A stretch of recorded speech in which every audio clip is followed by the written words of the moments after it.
옆 사람 인사하겠습니다. 사랑합니다. 존경합니다. 존중합니다. 축복합니다. 말만 하지 말고 좀 진짜 존중하고 좀 존경 좀 하세요.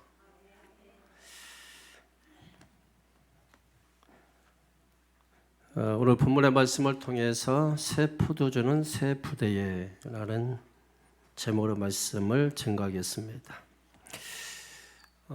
사람들은 익숙한 것을 쉽게 버리지 못합니다. 그래서 오래된 옷 같은 거 잘 못 버려요. 버리라고 해도 또 살 빼서 입는다고. 그러다가 뭐 5년 지나고 10년 지나고 결국은 버려요. 한참 지나서 안 되는구나. 포기하는 거죠. 또 오래된 집도 마찬가지입니다. 오래된 어떤 삶의 방식들 이런 걸 마찬가지. 어떤 우리의 가치관, 세계관 잘 못 버려요. 또 못 바꿔요. 특별히 우리가 가지고 있는 의식들 참 안 바뀝니다. 두드려 패도 안 바뀌고 뭐 이렇게 저렇게 해도 잘 안 바뀌어요. 부정적인 의식을 가지고 있는 사람은 그게 잘 안 바뀝니다. 그 의식이 바뀌어야 뭘 새롭게 뭘 할 수 있겠는데 바뀌지 않습니다. 우리나라의 과거에 뭐 아주 굵직했던 그런 뭐 그룹 대표적으로 뭐 떠오르는 게 대우 그룹 안에 어디 갔습니까? 그 엄청난 그 그룹 아닙니까? 대기업. 그 외에도 많이 있죠. 근데 왜 그렇게 대단했던 대기업들이 왜 어느 순간에 우리의 눈에 보이지 않고 또 존재한다고 해도 그 존재 가치가 아주 미미할 수밖에 없을까? 제가 가만히 생각을 해봤어요. 이유는 뭐 여러 가지 이야기할 수 있겠습니다만은 결국은 어떤 다가오는 새로운 시대에 대하여 그걸 담을 만한 그릇이 준비가 안 됐던 거죠. 그러니까 있는 것 가지고 어떻게 해보려고 하다 보니까 새로운 시대는 밀려오고 그 새로운 시대를 담아내야 되는데 담아낼 수 없으니까 결국은 밀려나는 거죠.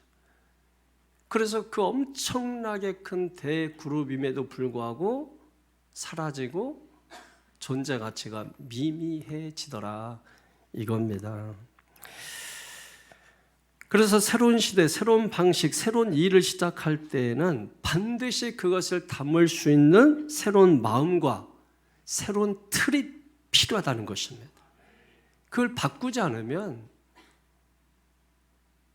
달라지지 않아요. 계속해서 미미하고 존재해도 아무도 알아주지 않고 바뀌어야 돼요. 틀이 바뀌어야 돼요. 그걸 담을 수 있는 그릇이 바뀌어야 됩니다. 그래서 오늘 예수님은 한마디로 새 포도주는 새 부대에 넣어야 한다 이렇게 말씀하는 것입니다. 그 이유가 뭘까? 여러분 예수님께서 새로운 시대, 새로운 은혜의 시대를 가지고 오셨지 않습니까? 그런데 사람들은 율법이라는 옛 그릇들을 가지고 있는 거예요. 그러니까 새로운 은혜의 시대를 이미 기존에 가지고 있었던 율법의 그릇으로는 담을 수가 없는 겁니다.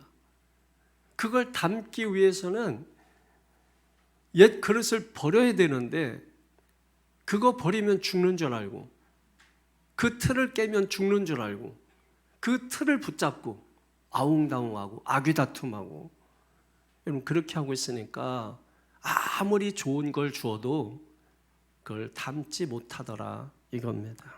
그래서 오늘 성경에 보게 되면 옛날에는 새 술은 새 부대에 이렇게 돼서 입에 좀 그게 익은데 술 그러면 좀 이상하니까 이걸 또 똑똑한 사람들이 포도주로 바꿨어요. 그럼 주는 술주 짠인가? 앞에 포도 붙이면 술이 괜찮은 건가? 안 바꿔도 되는 거는 이제 굳이 또 바꿀 필요는 없는데 그게 그거인 건데 그런 건 있죠.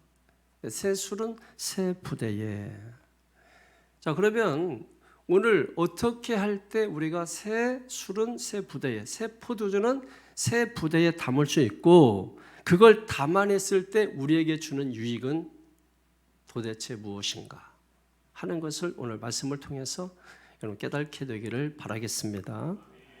그래서 오늘 성경을 보게 되면 일단 새 포도주를 새 부대에 담게 되면 우리의 삶에 기쁨이 충만할 수밖에 없다 하는 걸 보여줍니다.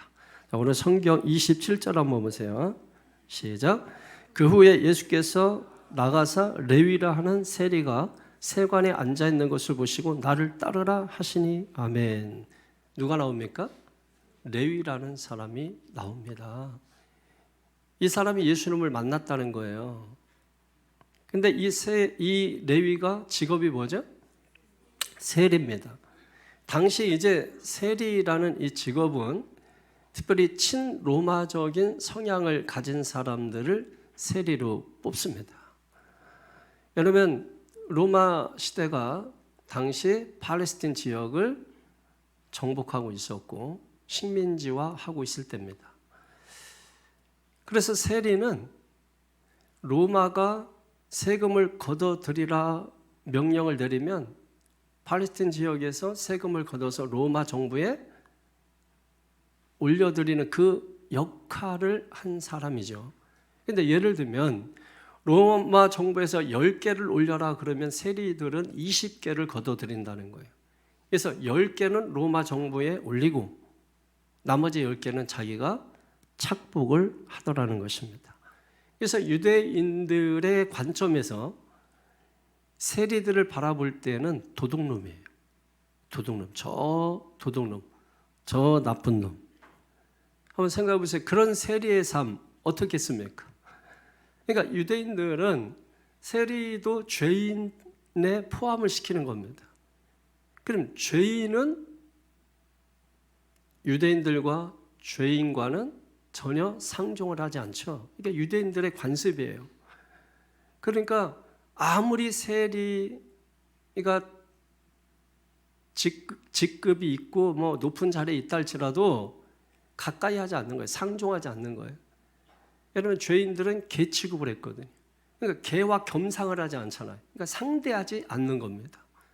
그러니까 세리는 돈은 있어요. 근데 그 돈도 정당한 방법을 통해서 돈을 번 것이 아니고 잘못된 방법을 통해서 돈을 번 것이죠. 그러니까 돈만 있으면 행복하다 하는 우리의 생각을 깨트리는 겁니다. 세리의 삶을 한번 생각해 보세요. 돈이 있으니까 정말 세리가 행복했을까요? 돈이 있어도 사람들과 같이 있을 때, 그래서 같이 함께 있을 때 그걸 사용할 때 행복이 있지 않을까요? 그런데 아무도 상종하지 않습니다. 그냥 돈만 있을 뿐입니다. 그러니 그 삶에 돈은 있는데 기쁨은 없죠. 행복은 없죠. 즐거움은 없는 것입니다. 그런데도 불구하고 왜 사람들은 돈 그렇게 생각을 하고 그 돈이 없으면 살 수 없다고 생각을 하느냐? 이 시대의 가치가 뭡니까? 힘이죠. 힘에 있어서 가장 중요한 게 돈이죠. 돈은 힘이다. 이 관계가 성립이 되는 겁니다. 그러니까 돈이 있으면 행복할 수도 있고 돈이 있으면 성공할 수도 있고 돈이 있으면 잘 살 수 있다는 이 세계적 가치관이 사람들 속에 깊이 들어가 있기 때문인 것이죠. 그러나 여러분, 정말 돈이 있기 때문에 행복한 것입니까? 돈이 있으면 행복할 수 있는 기회는 많이 주어질 거예요. 돈이 있으면 행복할 수 있다고도 볼 수 있습니다. 그러나 그것이 절대적이진 않죠. 돈이 있기 때문에 반드시 행복하다 그건 아니에요. 돈이 있는데 왜 저렇게 살까? 돈이 있는데 권세가 있는데 결코 행복해 보이지 않는 그런 경우들도 수도 없이 많은 것입니다. 여러분 행복이라고 하는 것은 돈에 있지 않아요. 행복은 관계에 있는 것입니다. 그래서 우리가 사람과 어떤 관계를 맺고 있느냐에 따라서 행복이 결정되는 거지 가정이라고 다 행복한 게 아닙니다. 부모 자식 관계 나쁘면 불행한 겁니다. 관계가 좋으면 행복해지죠. 그게 뭐가 있든 없든. 한번 우리가 삶을 돌이켜보면 우리가 뭔가를 가지거나 가지지 않았을 때 행복했었던 기억이 있습니까? 없습니까? 분명히 있습니다. 우리가 어렸을 때는 정말 먹을 것도 없고 가질 것도 없고 그럼에도 불구하고 항상 집안이 왁자지껄하고 막 웃고 웃음소리가 있고 여러분 그런 일들이 얼마나 많이 있었어요. 요즘은 싸우는 소리는 뭐 잘 들리는지 모르는데 왁자지껄하고 웃고 떠드는 이런 소리들은 잘 들리지 않습니다. 가정이라고 무조건 행복한 게 아니죠. 여러분 교회가 행복한 교회 되기 위해서는 교인 숫자가 많아야 되는 게 아닙니다. 뭐 재정적으로 빚이 없어야 여러분 교회가 행복한 교회가 아닙니다. 행복한 교회, 화목한 교회 어떤 교회입니까? 서로 존중하고 존경하고 같이 하고 같이 웃고 같이 나누고 같이 충만하고 여러분 그런 교회가 행복하고 화목하고 평화로운 교회가 되어지는 것이죠. 그러니까 우리 교회가 행복한 교회가 되기 위해서는 여러분 어떻게 되는 것입니까?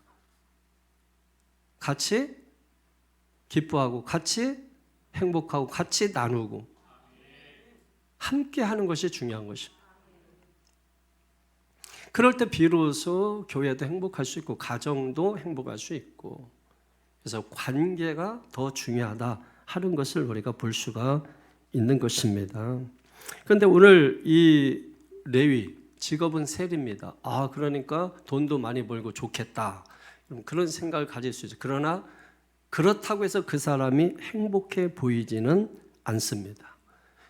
이 세리 레위가 세관에 앉아 있을 때 그때 예수님이 지나가시죠. 그 예수님이 지나가시면서 하시는 말씀이 뭐냐면 나를 따르라 이 말씀을 하셨다는 거예요.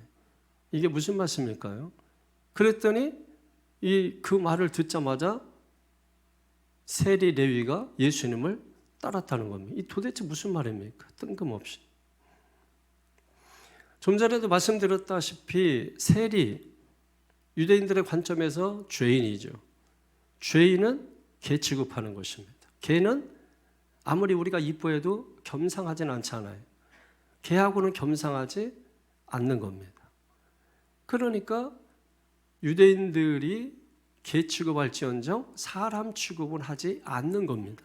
근데 예수님께서 나를 따르라. 무슨 얘기죠? 그래서 여러분 성경은 문맥이라는 게 있어요. 문맥을 이해하지 못하면 지금 말씀하고 있는 걸 이해를 못하는 겁니다. 그러면 나를 따르라 이 말이 그냥 follow me, 제자 이런 내가 알고 있는 생각으로밖에 볼 수 없는 거예요. 근데 문맥을 알고 나면 예수님이 나를 사람 취급해주고 있는 것이구나. 나를 인정해주고 있는 것이구나. 나를 사람으로 대해주고 있는 것이구나. 아무도 사람 취급 안 하는데 아무도 자기를 인정해주지 않는데 오직 예수님만이 사람 취급해주고 나를 인정해주고 있는 거예요. 그러니까 모든 것을 버려두고 예수를 따르니라 이렇게 말씀하고 있는 것입니다. 자, 그래서 예수님을 따랐더니 어떤 일이 일어났느냐 29절 보세요. 시작. 레위가 예수를 위하여 자기 집에서 큰 잔치를 하리 세리와 다른 사람이 많이 함께 앉아 있는지라. 여러분 이렇게 달라지는 겁니다. 세리는 항상 혼자 있었죠. 사람들이 겸상을 하지 않습니다. 같이 밥을 먹지 않습니다. 그러니까 항상 돈은 있었지만 항상 혼자 있었습니다. 외로웠습니다. 그런데 지금 여러분 어떤 일이 벌어졌습니까? 사람이 있어야 잔치를 하죠. 잔치를 해도 사람이 모이지 않으면 오히려 그 잔치를 벌인 그 가정이 그 사람이 더 쓸쓸하고 외롭고 고독하고 여러분 그런 감정이 들지 않겠습니까? 그런데 레위가 잔치를 했다는 것은 그 상황이 완전히 바뀌었다는 거예요. 초청할 사람들이 있다는 겁니다. 그래서 잔치를 벌였더니 거기에 많은 다른 사람이라고 여러분 특별히 성경에 그렇게 기록을 해놓고 있잖아요.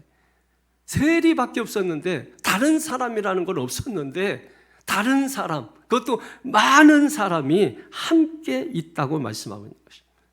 한마디로 레위의 삶이 확 바뀐 거예요. 초상집이었는데 잔치집으로 바뀐 겁니다. 저는 여러분의 인생이 잔치집 같은 인생, 잔치집 같은 삶이 되어지기를 주의 이름으로 간절히 축원합니다. 여러분 잔치집에는 뭐가 있어요? 많은 음식이 있죠. 많은 음식. 요즘 이제 부페로 나오고 뭐 이렇게 합니다만은 과거 우리 어렸을 때 그 잔치를 떠올려 보면은 보통 결혼식 하고 그러면은 한 3박 4일 잔치를 했거든요. 하루는 우리 동네 사람들, 하루는 오른쪽 동네, 하루는 왼쪽 동네 사람들, 그렇게 해서 따로 불렀어요. 그렇게 하다 보면은 3박 4일을 잔치를 합니다. 그러면 잔치하는 그 집에 가보면은 사람들이 왁자지껄하고 뭐 할머니, 할아버지, 아줌마, 아저씨, 뭐 동네 꼬마들은 뭐 다 와 있는 것입니다. 그러면서 국수를 몇 번 먹었냐? 뭐 이게 뭐 대화거리예요. 너 몇 번 먹었냐? 그러니까 엄마가 과방에서라도 일하면은 더 많이 먹는 거고, 그러면서 이제 막 국수를 얼마나 먹었냐? 그러니까 먹는 게 푸짐하고, 뭐 풍악 소리 나오고, 막 왁자지껄하고, 여러분 그렇지 않습니까? 저는 여러분의 가정도 잔치집 같은 그런 가정 되기를 바랍니다. 좀 집안에 들어가면 왁자지껄하고 뭐 시끄럽고 웃음소리가 막 그냥 끊이지 않고, 여러분 그런 가정 되야지 그냥 뭔가 적막하고 이게 뭐지 하는, 여러분 이런 게 되면 되겠습니까? 그래서 우리 교회도 마찬가지로 잔치집과 같은 먹을 게 풍성하고 마음이 넉넉하고 어떻게 하면 덜 먹일까? 어떻게 하면 안 줄까? 어떻게 하면 뺏을까? 여러분 이런 이리와 같은 마음을 가지고 있는 사람들이 도사리고 있다면, 여러분 그런 교회가 어떻게 행복하고 그런 공동체가 어떻게 행복할 수 있겠어요? 어떻게 하면 내가 저 사람을 더 먹이고, 어떻게 하면 내 것을 내 것이라 주장하지 않고 내 것이라 할지라도 다른 사람들에게 어떻게 하면 내어줄까? 주고자 하는 마음, 베풀고자 하는 마음, 더 주고자 하는 마음, 원치 않아도 그래도 주고자 하는 마음, 그게 하나님 마음 아니에요? 하나님은 여러분 어떻습니까? 주시고 또 주시고 더 주시고, 여러분 하나님은 계속해서 주시고 주시고 또 주시고 더 주시고, 지금도 주시기 위해서 아들 예수 그리스도를 보내시고, 아들 예수 그리스도만 해도 엄청난 선물인데 그분을 통해서 은혜와 축복과 구원과 기도응답과 여러분 이루 말할 수 없는 은총들, 선물들을 우리가 받으면서 살아가고 있지 않습니까? 하나님을 닮아서 우리의 마음도 주고자 하는 마음이 풍성해지기를 주님의 이름으로 간절히 축원합니다. 그런데 여러분 그런 와중에, 잔치집이 한참 벌어지고 있는 와중에 찬물을 확 끼얹는 자가 있다는 것입니다. 그래서 예수 믿어도 다 그런 것은 아니다라는 거예요. 다 잔치집 같지는 않다라고 하는 것을 보여주는 거죠. 누가 이런 일을 행합니까? 30절 보세요. 30절에 시작. 바리새인과 그들의 서기관들이 그 제자들을 비방하여 이르되 너희가 어찌하여 세리와 죄인과 함께 먹고 마시느냐. 아멘. 누굽니까? 바리새인, 서기관들. 많이 듣던 이름들이죠. 바리새인과 서기관들. 지금 잔치집에서 함께 웃고 함께 기뻐하고 함께 흥을 막 돋우어야 하는데 갑자기 그 가운데 찬물을 확 끼얹고 있다는 것입니다. 그러면서 하는 말이 뭐예요? 너희가 어찌하여 세리와 죄인들과 함께 먹고 마시느냐. 한참 지금 먹고 있는데, 지금 막 재밌게 먹고 있는데, 아주 맛있게 먹고 있는데 너희들 그거 어디서 난 거야? 하면서 분위기를 확 깨버리고 있다는 얘기입니다. 그뿐만이 아니에요. 33절 보세요. 시작. 그들이 예수께 말하되 요한의 제자는 자주 금식하며 기도하고 바리새인의 제자들도 또한 그리하되 당신의 제자들은 먹고 마시나이다. 이게 무슨 얘기냐면 당신의 제자들은 말이야 맨날 먹고 그냥 맨날 마시고 그거밖에 못하느냐. 여러분 상황을 봐야죠. 상황이 잔치집입니다. 잔치집에서 그럼 웁니까? 잔치집에서 금식합니까? 음식 잔뜩 차려놨는데. 먹고 마시는 것도 복입니다. 그래서 먹고 마시는데 먹는다고 트집 잡고 있는 거예요. 이 사람들 왜 이렇게 하고 있느냐. 그래서 예수님께서 오늘 말씀을 주신 겁니다. 38절에 시작. 새 포도주는 새 부대에 넣어야 할 것이다. 여러분 이 의미를 깨닫게 되기를 바랍니다. 새 포도주를 새 부대에 넣어야 잔치집을 시작할 수 있다. 이 말씀인 것이죠. 자, 오늘 이 비유를 왜 주셨을까요? 이런 바리새인, 서기관들 이들의 가장 큰 문제는 뭡니까? 새 포도주를 주었는데 새 가죽 부대에 넣는 것이 아니라 어디에 넣고 있는 거예요? 그대로 낡은 가죽 부대에 새 포도주를 넣고 있는 것입니다. 여러분, 새 포도 특징이 뭘까요? 포도주 이렇게 담가 보신 분들은 아시겠지만은 처음에 포도를 담그면은 어떻습니까? 막 담근 것이기 때문에 뭐가 강하죠? 발효성이 강하죠. 발효성. 그러다면은 그거를 낡은 가죽 부대에 집어 넣는다고 생각해 보세요. 낡은 가죽 부대는 말 그대로 낡았죠. 그래서 이 발효성이 강한 것을 그 안에 탁 집어넣으면 부식하게 되고 그래서 퍽 터지게 되겠죠. 그러면 새 포도주가 바닥에 다 쏟아지고 흘러내리게 되고 그 다음에 낡은 가죽 부대마저 그래도 뭐라도 담궈놨는데 이제 구멍이 났으니 더 이상 쓸 수 없어서 포도주도 버리고 낡은 가죽 부대도 버리게 된다는 것입니다. 왜 이 말씀을 주고 있을까요? 여러분, 우리가 성경에 보게 되면은 이 잔치집 비유 이렇게 많이 있지 않습니까? 그럼 잔치집 비유 그러면 여러분 성경이 많이 있지만은 첫 번째 탁 떠오르는 잔치집이 어디예요? 그렇죠, 여러분. 잔치집이 성경에 많이 나와. 그런데 탁 하면은 요한복음 2장에 보게 되면은 갈릴리 가나에서 있었던 혼인 잔치집 비유가 떠오르는 것입니다. 여러분, 잔치는 뭐가 필요해요? 여러분이 평상시에 좋아하는 거 말고 어떻게 술이 첫 번째 필요합니까, 여러분? 자, 좋습니다. 여러분의 기대대로 잔치집에 술이 필요해요. 그래서 술이 필요한 이유가 뭘까요? 왜 술이 필요한 거죠?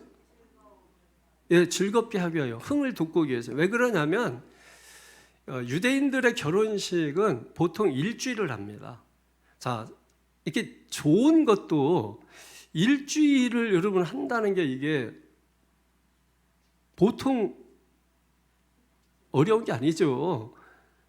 아무리 잔치집이라도 여러분 일주일 동안 잔치만 벌이고 있는 것도 이게 좋은 것도 한두 번이죠. 여러분 하루 이틀이지 일주일 한다는 게 쉬운 게 아니에요. 그러면 일주일 동안 계속해서 즐겁고 행복하고 흥이 나게 하기 위해서 필요한 게 뭐였냐면 술이었어요. 그래서 이 술을 잔치집에서는 중요하게 생각한 겁니다. 왜? 잔치집에서는 흥이 나야 되는데 흥이 끊어지면 안 되잖아요. 흥이 끊어질 때가 언제냐면 술이 바닥날 때입니다. 사람들이 많이 모이다 보니까 술이 거의 항상 떨어집니다. 그래서 다시 가져오고 이게 반복되는 것인데 옛날에도 보면 잔치할 때 보면은 3박 4일 하다 보니까는 막걸리, 그때는 이제 막걸리 뭐 이런 걸 하는데 양조장 차가 하루에 한 번씩 와요. 술 떨어지니까 양조장 차가 와가지고 술 퍼주고 그러고 가고 가까우니까 양조장이 가깝고 하니까 직접 차가 와가지고 쏟아놓고 가고 이거 어려서 많이 보고 그래서 뒤에 가서 몰래 먹고 그래서 이제 막 술에 취해가지고 자빠져 있고 막 이럴 때가 있었거든요. 그러니까 이게 중간에 이게 술이 떨어지게 되면은 큰일 나는 거예요. 그때 예수님께서 물을 가지고 포도주로 만든 사건이 있었죠.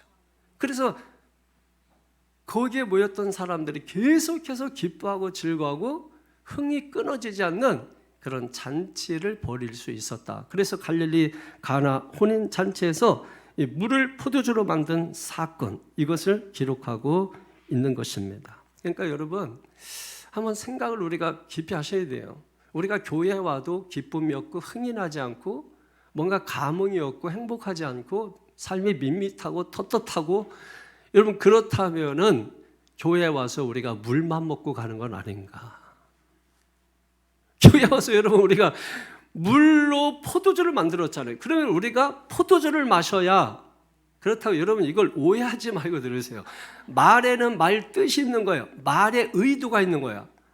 의도는 알아차리지 못하고 뜻은 알아차리지 못하고 말 가지고 트집 잡고 말 가지고 말꼬리 잡는 사람들 있죠. 발전 못합니다. 말에는 의도가 있는 거예요. 말에는 뜻이 있는 거예요. 자, 그래서 교회에 오면 뭘 먹으라고요? 네, 포도주를 먹으라고요. 포도주를. 왜 포도주를 먹는 거죠? 포도주는 행복하게 하고 즐겁게 하고 흥을 돋구고, 그래서 예수님께서 맹물을 뭐로 만드셨다? 포도주로 만드셨다. 그런데 포도주를 먹어야 되는데 교회에 와서 뭘 먹어요? 맹물을 먹고 가는 거예요. 그러니까 여러분 어땠습니까? 그 삶이 이게 뭐지? 맹물 인생이 되는 거죠. 맹물 인생이 되고 맛이 없고 즐겁지 못하고. 그래도 술 기운이라는 게 있잖아요. 술 기운. 그래서 그 기운으로라도 막 이렇게 뭔가 새롭게 좀 할 수 있는데 물 먹고서 무슨 기운이 나겠어요? 그러니까 맹물, 그것도 맹물을 먹었으니 여러분 재미가 없는 거예요. 감흥이 없는 거죠. 기쁨이 없는 거죠. 행복이 없는 거죠. 즐거움이 없는 거죠. 그래서 항상 우리가 내 삶이 밋밋하면 돌아봐야 된다는 거예요. 내가 교회 와서 포도주를 마시지 못하고 물만 마시고 가는 것은 아닌가 돌아보라는 것입니다. 자, 예수님이 물로 포도주를 만들었어요. 그게 뭘 의미하는 것입니까? 물리적으로는 말 그대로 그냥 새 포도주입니다. 그런데 그 포도주가 무엇을 의미하느냐는 거예요. 우리가 살면서 여러분 행복하지 못한 이유가 뭐예요? 돈이 없어서 그렇습니까? 아니면 건강하지 못해서 여러분 그렇습니까? 행복은 여러분 아까 말씀드린 대로 돈, 건강 그런 데 있지 않아요. 어디에 있다고요? 관계에 있다고 말씀드립니다. 관계 좋으면 행복한 것입니다. 그러면 정말 우리가 즐겁고 행복하기 위해서 필요한 것이 무엇일까? 그래서 주님이 주셨다는 거예요. 무엇을 주셨습니까? 복음을 주신 거예요. 그 복음이 뭐예요? 하늘나라의 복음, 천국 복음인 것입니다. 왜 그렇죠? 여러분 하나님은 어디에 계세요?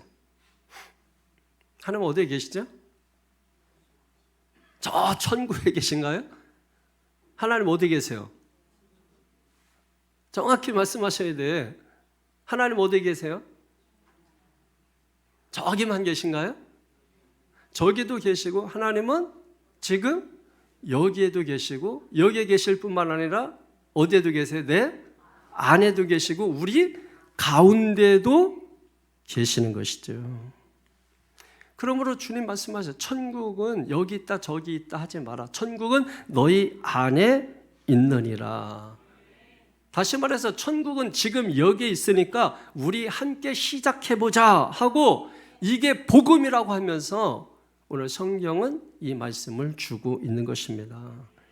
그래서 오늘 기쁨과 즐거움이 있는 이 혼인잔치와 같은 이 삶을 저와 여러분이 시작할 수 있다 하는 것을 지금 말씀을 해주고 있는 것입니다. 그걸 새 포도주 비유라고 하면서 우리에게 주고 있는 겁니다.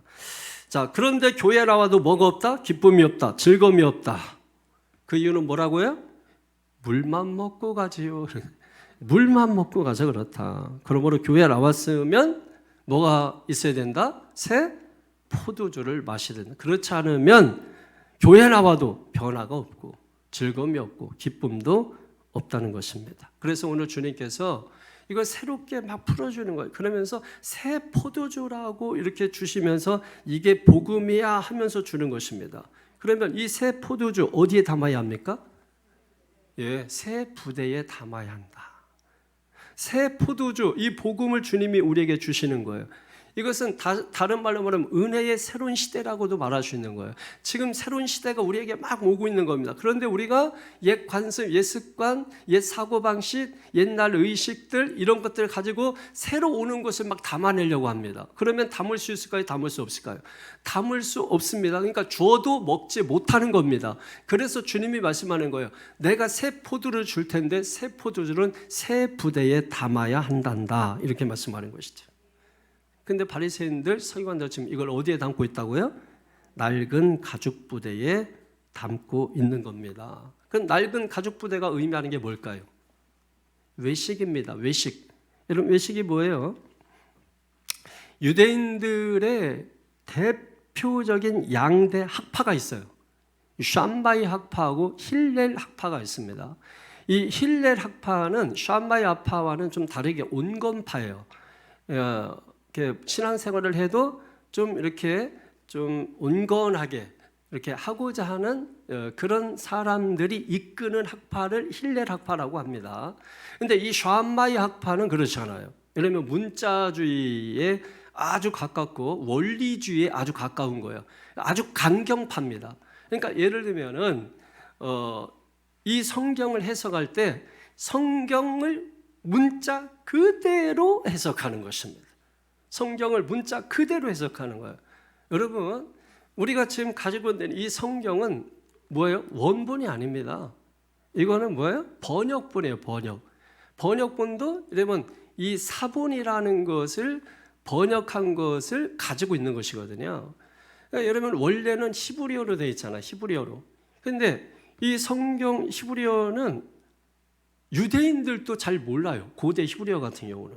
생각해 보세요. 모세 시대 이후에 여러분, 이 구약 성경이 기록된 시기가 그러면은 모세오경, 특별히 모세오경 기록된 게 예수님 오시기 전 250년 전에 모세오경이 번역이 된 거죠. 번역.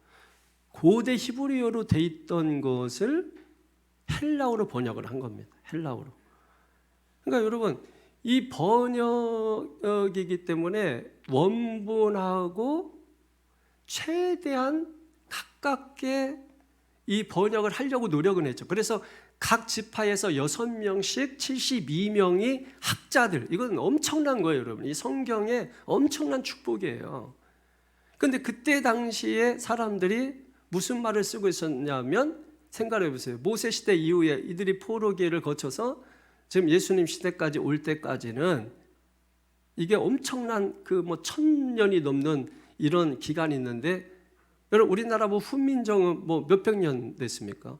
근데 만약에 훈민정음 갖다 놓고 우리 그거 해석하려면 해석 못하지. 날 한 말씀이 뒷기게 달아 이러면 이게 뭐야 이게 여러분, 그런 어른들은 그래도 좀 알지 모르지만 아이들은 우리말인데도 불구하고 전혀 여러분 이해할 수 없는 것처럼 1000년이 넘었어요. 그러면 그들이 그때 사용하고 있었던 언어가 뭐냐면 아람어예요. 아람어는 어디 언어입니까? 바벨론 언어예요. 그러니까 바벨론 포로 생활하면서 여러분, 바벨론 언어를 유대인이라 할지라도, 그러니까 그들이 변형시킨 게 뭐냐면 팔레스틴 아람어예요. 팔레스틴 아람, 바벨론 아람어가 있고 팔레스틴 아람어가 있고, 그러니까 자기들식으로 아람어인데 팔레스틴 발음으로 하고 있는 거예요. 그러니까 그 성경을 여러분 해석할 때 아람어로 이것을 적어서 헬라어로 번역을 해놓은 겁니다. 그래서 우리가 이걸 70인경, 왜 72명인데 70인경이냐? 유대인들의 습관입니다. 이 사람들은 뒤에 이렇게 있는 걸 싫어해요. 미국 사람들이 발음할 때 뒤 정확히 발음하는 거 싫어하는 것처럼, 그러니까 뒤에 뭐가 딸려 있는 걸 싫어해요. 그래서 70으로 딱 끊는 것이죠. 그래서 70인경이라고 우리가 부르요. LXX라고도 부릅니다. L이 50이고 X가 10이고 X가 2개니까 70인경 이렇게 되는 거죠. 그러니까 이런 성경을 이렇게 번역을 해놓은 것입니다. 그러니까 우리가 사실은 이 역사적으로 볼 때에 헬라어로 번역된 것도 엄청난 하나님의 축복이고, 왜냐하면 당시에 로마가 시대를 다 지배했잖아요. 그럼 로마의 언어는 뭐예요? 라틴어잖아요. 그럼 라틴어로 하게 되면 라틴어는 고급 언어입니다. 엄청난 고급 언어. 이 라틴 사람들의 어떤 그 자존감이 있는 거죠. 항상 그리스하고 비교되면서 그리스 사람들의 어떤 철학이나 문화나 이런 거에 눌려 살았지만, 그럼에도 불구하고 이 어떤 법전이라든지 우리나라 지금 헌법 이런 것도 다 로마 시대에 있었던 법을 다 인용하는 것입니다. 우리가 자생적으로 만들어낸 게 아니에요. 그러니까 로마 시대에 그 당시에 만들었던 이 법전 이런 것들을 활용해서 우리나라 헌법도 만들고 이렇게 하는 것입니다. 그러니까 이 로마 시대에 이 라틴어로 여러분 기록하지 아니하고 라틴어는 일반적이지 않거든요.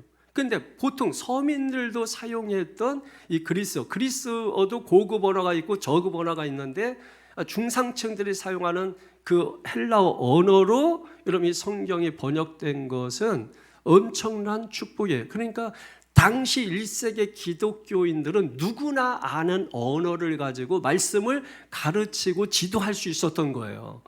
만약에 그렇지 않다면 베드로 하는 설교가 다르고 바울이 하는 설교가 다르고 이 사람 저 사람 하는 설교들이 막 각자마다 해석 번역에 따라서 달라졌을 것인데, 일률적으로 헬라어로 박사들이 72명의 사람들이 딱 번역을 해놨기 때문에 아주 정확하게 말씀 가지고 설교할 수 있었던 것이고, 우리도 이제 거기에서 번역해서 한국어로 번역되기까지 많은 시간들이 왔기 때문에, 그래서 사실은 우리가 여러분 가지고 있는 이 성경만 가지고 우리가 보는 것은 좀 어려움이 있습니다. 그래서 이 목사님들이 말씀을 공부하고, 목사님들은 신학자들이 연구해서 그 땀의 결실로 열어놓은 것을 목사들은 그걸 활용을 하게 되는 것이죠. 그러니까 여러분, 이런 일련의 과정들이 그냥 온 것이 아니고 많은 시대 역사를 통해서 우리에게 하나님께서 이런 엄청난 은혜를 지금 주시고 있고, 우리는 시대를 넘나들면서, 엄청난 시대를 넘나들면서 이 은혜를 이 한 자리에서 여러분 우리가 받고 있는 것이에요. 이게 여러분 얼마나 우리가 신앙이 꼭 아니더라도 우리가 인문학적으로도 상당한 그런 은혜이고 축복인 줄로 믿습니다.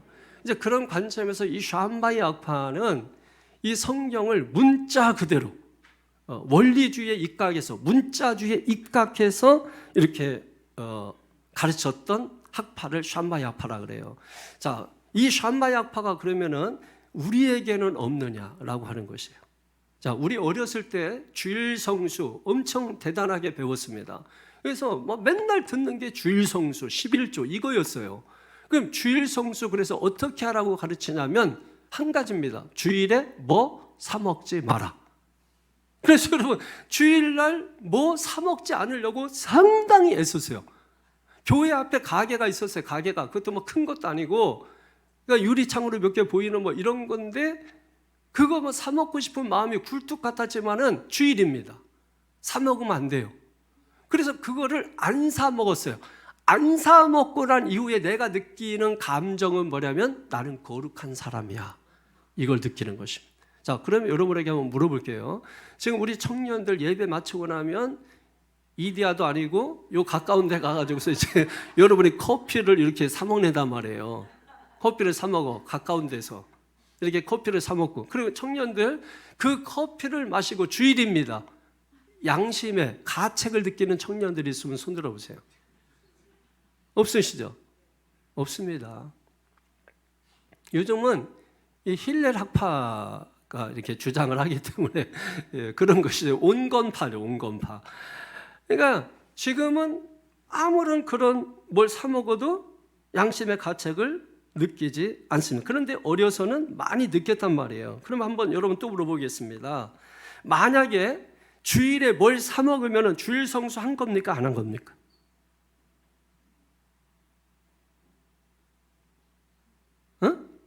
신앙생활은 여러분 무조건 따라서 하는 게 아니고 생각하고 사는 거예요. 우리 예수님은요 많이 생각하기를 원하세요. 공중의 새를 봐라, 들의 백합을 봐라. 여러분 이게 새를 보고 백합화 보라는 뜻이 아니에요. 좀 생각 좀 하고 살아 이런 뜻입니다. 생각 좀 해. 저 공중의 새들 봐. 생각 좀 해봐. 들의 백합화된 생각 좀 해봐. 그런 것들이 먹이지도 입히지도 길쌈도 하지 않는데 어떻게 자라고 날고 꽃피고 그렇게 하겠느냐. 하물며 너희일까 보냐. 생각 좀 하고 살아. 이런 얘기를 그렇게 고상하게 하고 있는 겁니다. 예수님 고상하시잖아요. 여러분 그러면 주일날 뭐 사 먹으면 여러분 주일 성수 한 겁니까? 안 한 겁니까? 이거 정확히 해야죠. 여러분 한 거예요? 안 한 거예요? 자, 대답하지 말고 마음으로 여러분이 알고 계세요. 왜 그러냐면 중요한 거는 뭘 사 먹고 안 사 먹는 게 아니기 때문에 그런 거예요. 중요한 거는 뭐냐면 내가 뭔가에 붙잡혀 있는 겁니다. 뭔가에 붙잡혀 있는데 그 뭔가가 뭔지를 우리가 알아야 되는 것이죠. 자, 여러분 하나님의 말씀은 진리입니다. 진리를 알지니 진리가 너희를 어떻게 하리라? 자유케 하리라. 자, 진리를 알면, 진리를 배우면, 진리를 가지고 있으면 우리가 자유케 되는 게 특징입니다. 그런데 이상하게 뭘 하면 할수록 묶여. 뭘 먹고 안 먹고에 묶여. 뭘 하고 안 하고에 묶여. 무슨 얘기예요?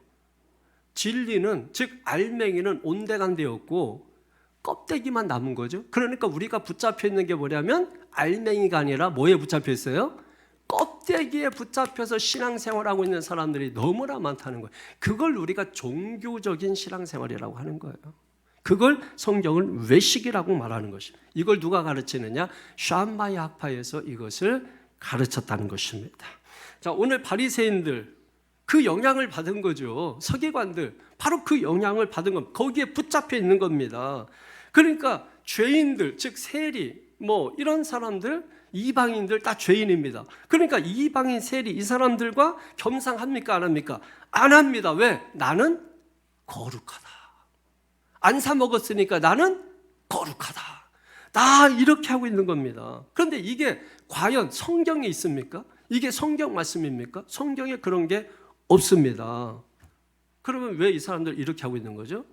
율법 조문이라는 게 있어요. 율법 조문. 율법의 여러분 정신이 뭐예요? 두 가지입니다. 하나님 사랑과 이웃 사랑. 그러면 여러분이 정말 하나님 사랑, 이웃 사랑 합니까? 이 두 가지나 제대로 하면 좋을 텐데 이것도 못하면서 모세 5계명 10계명을 613계명으로 늘리고 그리고 신약에 와서는 2134개로 어떻게 잘 지켜보겠다고 계명을 잔뜩 늘여놓은 겁니다. 그리고 그것으로 가지고 사람을 붙잡아 매는 것입니다. 그러니까 지금 사람들이 붙들려 있는 것은 알맹이가 아니라 율법 조물이라는 껍데기, 즉 외식에 붙잡혀서 신앙생활하고, 그래서 주일이니까 내가 뭐 안 사 먹었으니까 나는 거룩해, 죄인이니까 그들과 겸상 안 했으니까 나는 거룩해, 나 교회 갔다 왔으니까 안식일 지켰어 나는 거룩해, 이렇게 율법 조문에 붙들려서 신앙생활하고 있다라고 하는 것이에요. 자, 보십시오. 그런 관점을 가지고 있는 사람들, 그러면서 지금 잔치가 아주 왁자지껄 벌어지고 있는 그 잔치를 바라볼 때 여러분 어떻게 바라보겠습니까? 사람들 다 좋아하는데 자기만 어떻게 바라보게? 눈 시뻘겋게 뜨고 트집 잡을 건 없나? 저기서 지금 막 잔치가 벌어지고 있는데 뭐 트집 잡을 건 없나? 여러분 그런 관점으로밖에 볼 수 없다라고 하는 것입니다. 그러니까 비방하는 겁니다. 어떻게 감히? 그러면서 저쪽 제자들은 금식하는데 너희들은 먹고 마시. 여러분 잘 먹고 잘 마시는 것도 복입니다. 그래서 잘 먹고 잘 마시는데 잘 먹고 잘 마신다고. 우리 그럴 때 있잖아요. 이게 먹는 게 참 좋고 이게 잘 먹어야 된다고 하면서도 옆에서 너무 잘 먹으면 잘 먹고 있네. 이게 칭찬이에요. 그는 고맙습니다 해야 되는 거예요. 잘 먹는 사람, 그래서 건강한데, 그러면은 여러분 기뻐해야 되는데 내가 어떤 생각, 어떤 틀을 가지고 있느냐에 따라서 그게 좋게 보일 수도 있고 그게 좋지 않게 보일 수도 있는 거예요. 여러분 남편이 너무 잘 먹어, 잘 먹는데 자기밖에 몰라, 그러면 잘 먹고 있다, 이렇게 되는 거죠. 또 열심히 노는 게 좋은데 애들이 뭐예요? 자기 할 일 안 하고 놀기만 하면 잘 논다. 그게 칭찬인지 아닌지를 알아차리고 고맙습니다 해야 될 건지 태도를 바꿔야 될 건지를 결정을 해야 되는 것이죠. 우리가 잘못된 외식의 눈을 가지고 있으면 우리가 올바른 것을 보고도 엉뚱한 게 보이게 되는 거예요. 그때부터 우리의 입에서 칭찬이 아니라 비방이 나가게 되는 겁니다. 그러니까 예수님이라도 비방하고 있는 것입니다. 그러니까 예수 믿어도 기쁨이 없고 즐거움이 없고 행복하지 않고 흥이 나지 않는 것입니다. 그러므로 예수를 우리가 만나도 따라합니다. 제대로 만나자. 예수님을 만났다 할지라도 저절로 되는 게 아니다. 저절로 잔치집이 이루어지는 게 아니다 하는 것을 알아야 돼요. 그래서 예수님 만나서 기쁨, 감사, 행복 넘치고 잔치집 같은 분위기로 우리 교회와 가정과 내 삶과 일터를 그렇게 만들기를 원한다면 오늘 말씀을 들으십시오. 새 부대를 준비해야 된다는 것입니다. 할렐루야. 그래서 오늘 성경은 주시는 말씀을 그런 관점에서 보면은 다 그런 말씀이에요. 옛사람 버리고 새사람을 입으라. 옛 노래를 부르고 새 노래를 부르라. 묵은 땅을 기경하고 새 마음을 가져라. 이게 다 무슨 말이에요? 새 술은 새 부대에, 새 포도주는 새 부대에. 예수님이 가지고 오신 그 복음은 새 포도주인데 우리가 가지고 있는 것은 뭐예요? 그걸 담아야 되는데 옛사람이고 옛 노래고 옛 성품이고 낡은 가죽 부대고, 그러니 예수님이 아무리 좋은 것을 가지고 왔어도 그거를 담아낼 수가 없는 겁니다. 그러니까 복음이 다 뭐예요? 구멍난 곳으로 줄줄줄줄줄줄 새고 마는 것이죠. 그리고 낡은 가죽 부대인 나는 다 샜으니 마음이 헝한 거고 기쁨 즐거움은 찾아볼 수가 없는 것입니다. 그래서 성경은 이런 사람이 가장 불쌍한 사람이 된다, 이렇게 말씀하는 것입니다. 이걸 오늘 말씀을 통해서 우리는 반드시 기억을 해야 된다는 것입니다.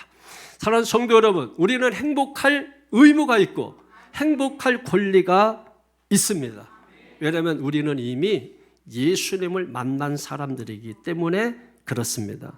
문제는 뭐냐면 그 삶을 치유하고 회복되는 가운데 하나님의 나라, 지금 천국을 주님이 가지고 오셔서 지금 이 교회에서부터, 내 심령에서부터, 내 가정에서부터, 내 일터에서부터 이것을 시작하기 원한다면 그 모든 것을 담아낼 수 있는 새 가죽 부대를 우리가 준비하는 자들이 돼야 된다라고 하는 것이죠. 그때 주님이 십자가에 죽으시고 새 포도주를 새 가죽 부대에 담아내신, 그래서 그것을 내게 주셔서 새로운 삶을 살게 하시는 그 삶을 우리가 살아낼 수 있다는 것입니다. 그래서 오늘 본문에 보니까 같은 의미에서 또 다른 비유를 주는 거예요. 36절 보세요. 시작. 또 비유하여 이르시되 새 옷에서 한 조각을 찢어 낡은 옷에 붙이는 자가 없나니 만일 그렇게 하면 새 옷을 찢을 뿐이요 또 새 옷에서 찢은 조각이 낡은 것에 어울리지 아니하리라. 아멘. 새 옷을 사서 그걸 찢어서 낡은 옷에 붙여? 새 옷을 어제 사왔어요. 아주 돈 비싸게 주고 사왔어. 근데 내가 먼저 입고 있던 옷이 낡아졌어요. 그럼 어떻게 됩니까? 낡은 옷을 버리고 새 옷 입으면 되잖아요. 근데 그 낡은 옷을 고치려고 새 옷, 그거를 가위로 잘라가지고 낡은 옷에 붙여버렸어요. 지금 이 얘기하고 있는 거예요. 여러분이 어리석어 보이지만 우리 삶이 그럴 때가 많이 있다는 거예요. 그러면 어떻게 됩니까? 새 옷도 버리고 낡은 옷도 버리게 되는 거죠. 그럼 뭐가 일어나? 비극이 일어나는 것입니다. 그래서 새 포도주는 어디에? 새 부대에. 어떻게? 낡은 옷을 버리고 새 옷을 입으면 되는 겁니다. 그런데 새 옷을 찢어서 낡은 옷에 붙이면 이것도 저것도 아니라고 하는 거죠. 여러분 이게 무슨 말인가요? 이 샴마이 학파 바리새인들, 이 사람들 지금 하나님을 말하고 계명을 말하고 율법을 말하고 성경을 말하는데 하는 짓을 보면은 전부 다 포도주를 다 쏟아버리고 있고 다 차려진 밥상을 발로 걷어차고 있다라고 하는 것이에요. 우리는 그렇지 않은가, 이것을 돌아봐야 된다는 것이에요. 여러분 옛날 그 우리 엄마들을 보면은 우리 이제 어르신들도 계신, 저희 엄마도 마찬가지. 그 어머니들 이렇게 보게 되면은 항상 여러분 찬밥만 드세요. 그럼 이렇게 찬밥을 드시는 거야. 그리고 자식들이나 남편은 다 뜨신 밥 줘. 따뜻한 밥 주고 막. 그러면서 본인은 그것도 누룽지도 또 이렇게 색깔도 시꺼멓게 탄 것도 올라가지고 또. 지금도 그렇게 하시는 분들도 계실지 모르겠어요. 아니 다 뜨거운 밥 주고 같이 뜨거운 밥 먹으면 좋은데, 그래서 아유 엄마도 왜 뜨거운 밥 드시지, 왜 그거 아유 나는 괜찮다는 거예요. 찬밥이 남아서. 저는 그게 의문이었어요. 그게 엄마의 희생인가, 엄마의 무지함 때문인가. 이게 그럼 어떻게 하면 좋을 것 같아요? 엄마도 같이 따신 밥 먹으면 좋겠죠. 그럼 어떻게 그게 가능할까요? 여러분 이유는 있어요. 왜 찬밥을 먹냐면 찬밥이 남아있어서 그래요. 그래서 찬밥을 해결해야 되니까 그걸 엄마가 먹는 겁니다. 그러나 뜨거운 밥을 먹기 위해서는 반드시 아깝다 할지라도 찬밥을 버려야 되죠. 찬밥을 버려야 뜨거운 밥을 먹을 수가 있는 겁니다. 이게 여러분 새 술은 새 부대에, 새 포도주는 새 부대에 넣어야 한다라고 하는 이 말씀이에요. 그렇지 않으면 우리는 계속해서 찬밥 먹으면서 왜 나는 찬밥 인생이야? 나는 맨날 왜 누룽지만 먹어? 왜 맨날 나는 탄 것만 먹어? 여러분 원망 불평하면서 그걸 하면서도 그걸 본인이 원해서 하면서도 그런 소리 할 것 같으면 먹지 말라는 거야. 그런 소리 할 것 같으면 찬밥 먹지 말라는 거야. 뜨거운 밥이 있어요. 그럼 뜨거운 밥이 있으면 그게 안 먹으니까 또 남으니까 엄마가 찬밥 먹어서 뜨거운 밥이 남으니까 다음번에 또 찬밥이 되는 거야. 그럼 그 찬밥을 또 먹고 있는 거야. 뜨거운 밥을 드시고 싶거든. 여러분 기억하세요. 찬밥을 반드시 버려야 합니다. 그래야 같이 행복할 수 있고 같이 웃을 수 있고 같이 흥을 돋굴 수 있는 거예요. 예수 믿고 행복하기 원하십니까? 예수님 믿고 정말 우리 인생과 삶이 초상집이 아니라 잔치집같이 좋아지는 삶을 살고 싶습니까?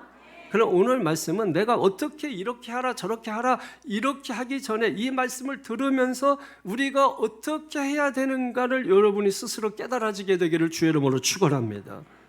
오늘 그래서 레위를 보여주는 거예요. 레위를 이야기하면서 두 가지 비유를 말씀한 거예요. 28절 다시 한번 보세요. 레위를 보십시오. 그가 모든 것을 버리고 일어나 따르니라. 왜 모든 것을 버리고 따릅니까? 자, 잘 보세요 여러분. 왜 모든 것을 버려야 됩니까? 그냥 따르면 되잖아요. 왜 예수님 나를 따라오라 그러면 따르면 되잖아. 있는 거 가지고 따르니라. 의자 들고 따르니라. 재물 들고 따르니라 이러면 좋잖아. 그런데 왜 모든 것을 버리고 따르니라 이렇게 말씀하고 있습니까? 지금 무슨 얘기하고 있는 거죠? 혼인잔치 얘기하고 있잖아요. 그러므로 혼인잔치를 시작하기 위해서는 반드시 뭡니까? 모든 것을 버려야 한다는 거예요. 버리라고 하니까 벌써 여러분 마음이 상하죠? 돈 버려라, 명예 버려라, 물질 버려라, 권세 버려라. 여러분 그런 얘기 하는 게 아닙니다. 내가 가지고 있는 낡은 가죽 부대를 버려야 된다는 거예요. 그러면 내가 가지고 있는 낡은 가죽 부대가 무엇입니까? 내 삶의 방식들, 오래된 내 삶의 방식들이 있잖아요.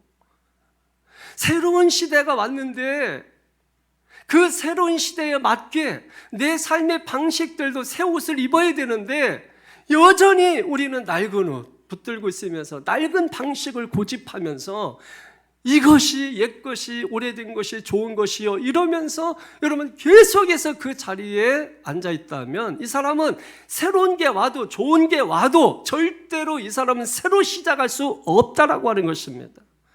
우리의 낡은 가치관, 낡은 세계관, 낡은 물질관, 낡은 고정관념, 낡은 내 고집, 낡은 내 주장, 그러니 아무리 새로운 걸 말해도 틀어먹질 못하는 겁니다. 아무리 좋은 걸 말해도 그걸 받아들이질 못하는 것입니다. 그래서 우리가 행복하게 원하고 즐겁게 원하고 흥이 나기를 원한다면 이제 새로운 복음이 내게 주어졌으니 그걸 담을 수 있을 만한 새 부대를 준비해야 된다. 믿습니까? 그렇게 하기 위해서 이미 가지고 있는 낡은 가죽 부대를 버려야 한다. 그게 무엇이냐? 내가 가지고 있는 내 관습이라고 말하는 것, 전통이라고 말하는 것, 내 고집이라고 말하는 것, 내 주장이라고 말하는 것, 내 선입관념이라고 말하는 것, 내 고정관념이라고 말하는 것들, 내 삶의 모든 방식들, 내 의식들, 이런 것들을 우리가 버려야 담을 수 있다. 이런 그런 거 아닙니까? 뭔가 사왔으면은 안에 있는 거. 그래서 저는요 이렇게 뭘 잘 살아서 뭐 이런 게 아니라 저는 항상 좋은 거를 접하고 싶은 거예요. 여러분 그러면 잘못입니까? 여러분 행복하기 원합니다.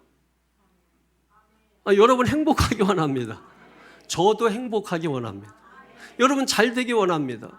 저도 잘 되기 원합니다. 근데 왜 아멘이 인제서 하세요? 여러분 과일이나 뭐 좋은 거 사온 거 있다. 그러면 저는 지금 사온 걸 먹어요. 뭘 새 옷을 사왔다. 저는 바로 뜯어서 새 옷을 먼저 입습니다. 근데 어떤 사람들은 이게 남은 게 있으니까 항상 그 남은 거를 치려고 해요. 항상 그러다 보면 썩은 거 먹는 거예요. 왜냐면 사과 한 박스 사오면 썩은 게 한두 개가 있죠?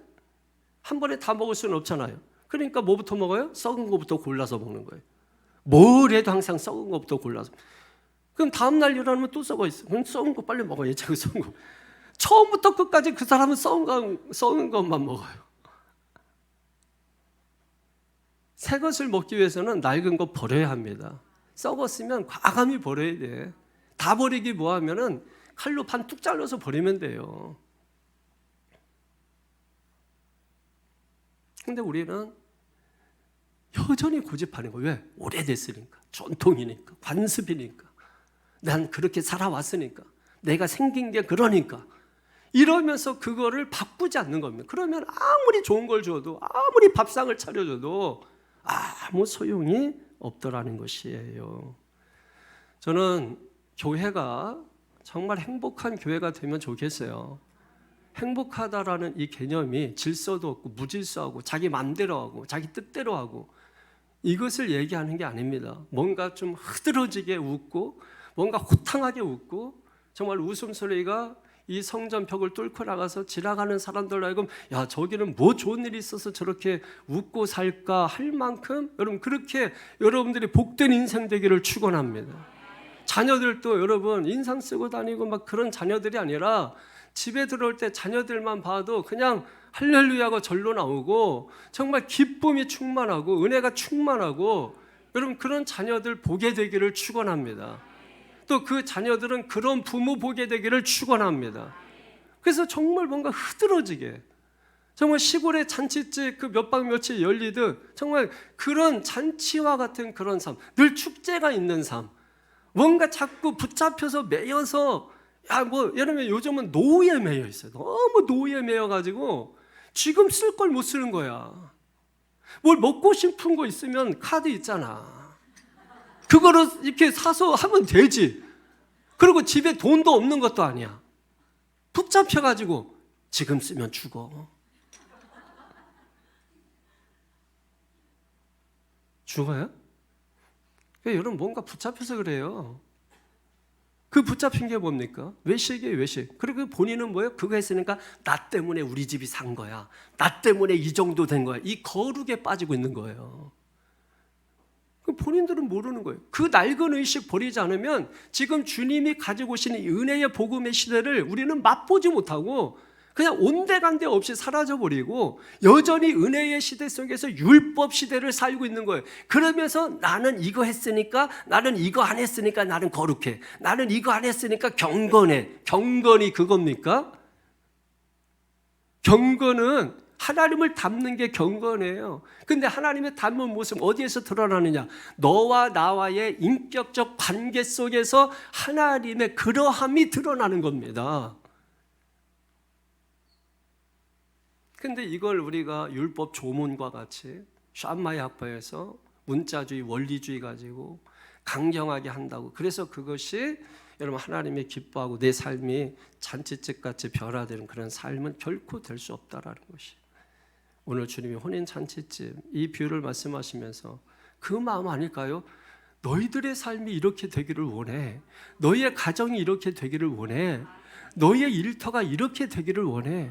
너희 교회가 뭐 선교한다, 구제한다, 뭐 난리치고 그러는데 나는 그것보다 너희들이 행복했으면 좋겠어. 너희들이 기뻐했으면 좋겠어. 여러분 자녀들을 바라볼 때 부모 마음이 뭐예요? 성공하는 것도 중요하지만 그것보다 우선하는 게 뭡니까? 정말 참된 부모라면 너희들이 행복했으면 좋겠어. 그 자녀를 대신해서 내가 하고 싶은 꿈을 꾸는 게 아니라 그 자녀로 하여금 자신이 하고 싶은 꿈을 꾸게 만들어주는 참된 부모 뭡니까? 성공이 아니겠죠. 네가 행복했으면 좋겠어. 너희들이 먼저 행복했으면 좋겠어. 그래서 왁차지껄하고 흐드러지게 웃음소리가 이제 무슨 꽃이 피죠?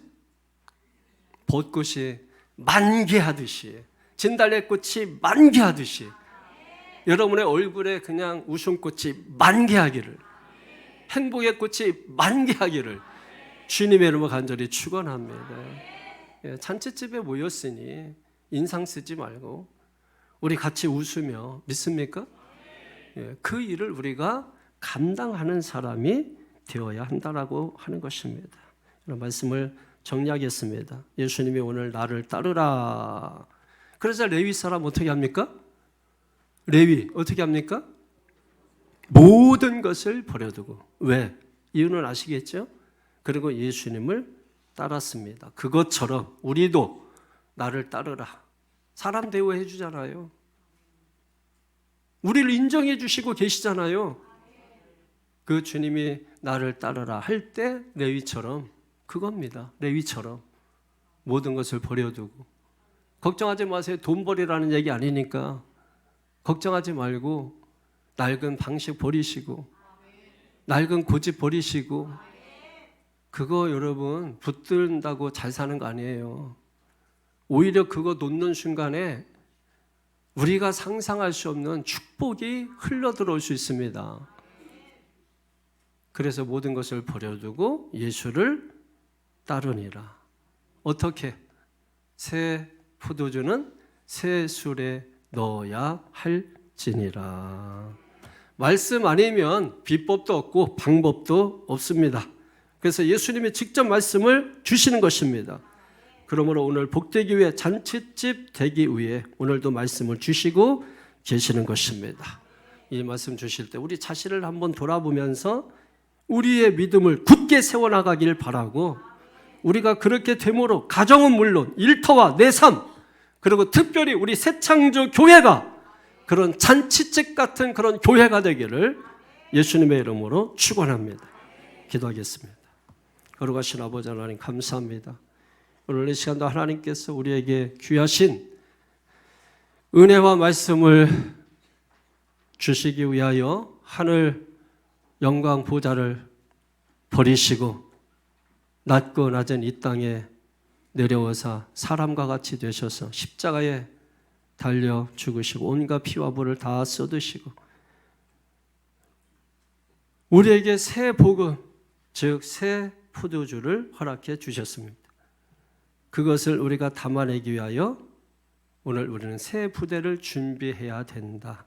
그렇게 하기 위하여 우리는 모든 것을 버리고 그걸 담을 만한 새 부대 그래서 내게 있는 것들을 버리고 주님이 가지고 오신 것을 새롭게 담게 될 때 초상집 같은 집이 혼인집 같은 분위기로 바뀌게 되고 내 인생도 내 삶도 혼인집 같은 인생 혼인집 같은 그런 복된 삶 그런 교회 될 수 있기를 원합니다. 지금 당장 여기서부터 오늘 시작하게 도와주시고 하나님의 빛나는 계획 속에 우리가 있게 하여 주옵소서. 영광 누리고 축복하며 예수님의 이름으로 기도하옵나이다. 아멘.